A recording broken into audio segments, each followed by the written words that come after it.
우리나라 인구는 계속 줄고 있습니다. 안타깝게도 향후에도 우리나라 인구는 계속 감소할 것 같습니다.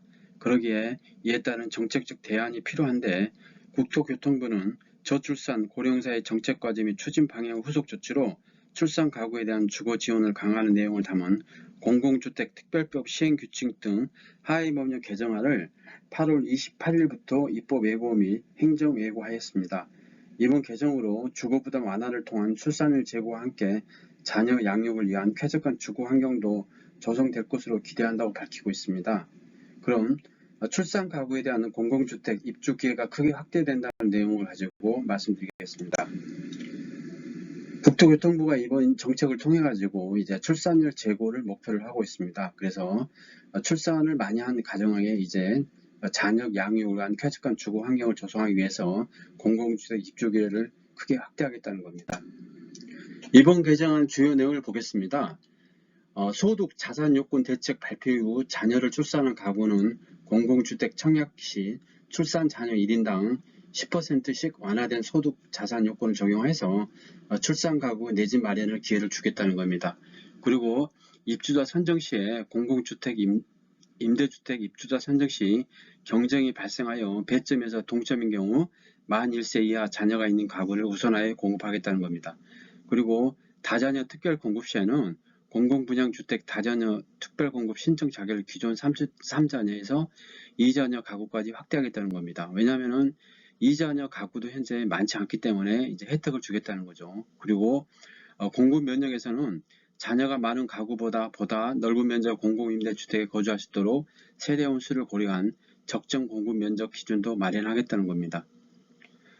이제 국토교통부에서는 저출산의 주 원인으로 주거비 부담 등 주거 문제가 꾸준히 지적되는 만큼 이제 국민들과 이제 적극 소통하면서 저출산 해소의 어떤 장을 마련하기 위해서 이제 공공주택을 이제 쉽게 입주할 수 있도록 하겠다는 겁니다.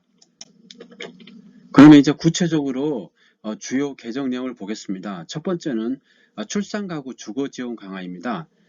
저출산 대책 후속 조치로 이제 공공주택 다자녀 기준 일원화 및 출산 가구 소득 자산 요건 완화를 위해서 세분 기준을 마련했다는 겁니다. 그래서 이제 다자녀 기준을 3자녀에서 2자녀 하겠다는 겁니다. 그리고 출산 가구 소득 자산 기준을 완화하고 우선 공급하겠다는 겁니다. 그리고 맞춤형 적정 공급 면적을 제공하겠다는 겁니다. 그래서 이제 2자녀에서 이제 3자녀에서 2자녀를 완화하겠다는 거죠. 그리고 이제 공공임대주택에 이제 입주할 때 그런 면적도 이제 상향을 하겠다는 겁니다. 두 번째는 이제 청년 특화 공공임대주택을 공급하겠다는 겁니다. 추진 배경으로서는 수도권 청년 가구는 지속 증가하고 있으나 이제 공공임대주택 일원화로 도심 내 청년 유지 임대주택 공급에 한계가 있기 때문에 역세권 등 우수 입지 청년 특화 주거 공간 서비스가 결합된 청년 특화 공공임대주택 공급을 위한 입주자 선정 특례를 이제 근거를 마련하겠다는 겁니다. 그리고 세 번째로는 이제 공공임대 고가 차량을 방지하겠다는 겁니다. 즉 자동차 자산기준 초과 시 공공임대 입주를 제한하고 있으나 자산 요건 미충시에도 재계약이 가능하여 입주 후에 고가 차량 구매 요인을 이제 작용하겠다는 겁니다. 개선 내용으로서는 재계 허용 가능한 자산 기준에서 자동차 가액은 제외를 하겠다는 거죠. 그리고 네 번째로는 공공임대 다자녀 우선 공급 대상을 확대하겠다는 겁니다. 현행 다자녀 기준이 부모 자녀로만 규정되어 경제, 주거 환경이 열악한 이제 조손 가정, 즉 이제 조부모나 손자녀 가정의 주거 지원 한계가 있었는데 향후에는 이제 다자녀 우선 공급 대상에 조손 가구도 포함하겠다는 겁니다. 즉 이제 조부모와 미성년 손자녀 2명 이상 구성된 세대도 포함하겠다는 겁니다. 아무래도 이제 이용 가구가 이제 증가하다 보니까 손자 손녀를 이제 할아버지 할머니가 키우는 게 많기 때문에 이것도 반영할 것 같습니다. 이거를 이제 모아서 말씀드리면은 공공주택 특별법 시행규칙 등 주요 개정안을 보겠습니다.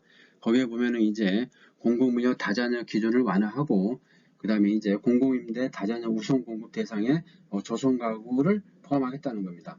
그리고 소득 기준을 완화하고 그 다음에 이제 경합을 하는 경우는 우선 공급하겠다는 겁니다. 그리고 적정 면적 기준을 마련해서 이제 공공주택에 쉽게 들어갈 수 있도록, 그리고 면적도 어느 정도 될 수 있도록 하겠다는 겁니다.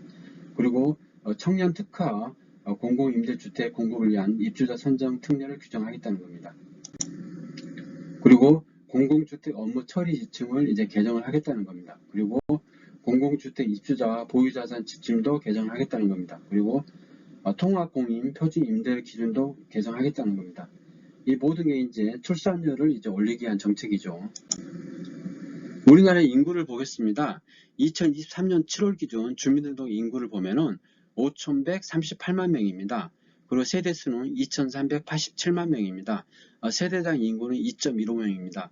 물론 여기에는 이제 주민등록이 말소됐다든지 애국인은 포함되지 않습니다. 그래서 주민등록 대인 인구가 5,138만 명입니다.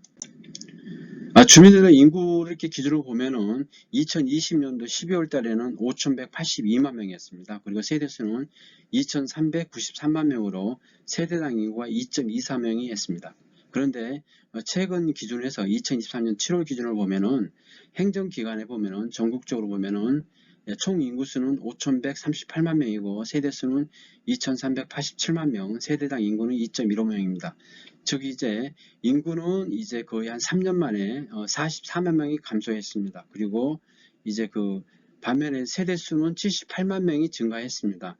이제 부동산이 이제 그 반등을 한 근거 중 하나가 인구는 감소했지만은 세대수는 증가를 했습니다. 그래서 세대당 인구가 2.15명, 즉 이제 아파트에 한 가구에 이제 2명 정도 이렇게 살고 있다는 겁니다. 사상 최저치로 떨어진 학교 출산율을 보겠습니다. 2017년도에는 1.05명이었습니다. 그런데 2022년도는 0.78명이었습니다. 학교 출산율이라는 것은 15세에서 49세 여성 한 명이 평생 낳을 것으로 예상되는 평균 출생아 수입니다.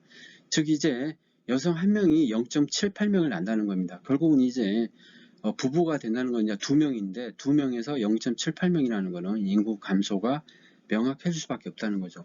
그리고 우리나라의 이제 합계 출산율 전망을 보겠습니다. 2026년도에는 0.69명으로 이게 많이 감소할 것 같습니다. 그렇기 때문에 출산율이 너무 떨어지기 때문에 대책이 필요한 겁니다.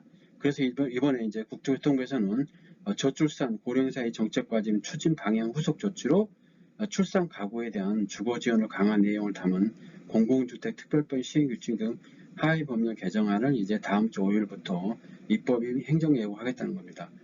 늦었지만은 이제 굉장히 좋은 정책으로 생각합니다. 왜냐하면은 부동산이 가장 큰 문제입니다. 왜냐하면 이제 너무나 비싼 이제 주택 가격 때문에 결혼도 엄두를 못 내죠. 이러기 때문에 출산율을 떨어지는데 바로 첫 번째가 이제 주택 부분을 해결해 주는 겁니다. 그래서 공공주택을 많이 지어서 이제 출산율을 올릴 수 있는 방안도 우리가 좋은 정책으로 향후에도 지속되었다고 생각합니다. 그래서 출산율 제고도 되고 쾌적한 주거 환경도 조성될 수 있도록 지속적으로 이렇게 이런 정책이 계속 나갔으면 좋겠습니다.